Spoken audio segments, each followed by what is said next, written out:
श्रीयकान्ताय कल्याणनिधये निधयेतिनाम् श्रीवेङ्कटनिवासाय श्रीनिवासाय मङ्गलम्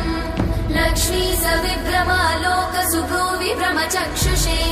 चक्षुषे सर्वलोकानां वेङ्कटेशाय मङ्गलम् श्रीवेङ्कटाद्रिशृङ्गाग्रमङ्गलाभरणाग्रये मङ्गलानां निवासाय श्रीनिवासाय मङ्गलम् सर्वावयव सौन्दर्य सम्पदा सर्वचेतसां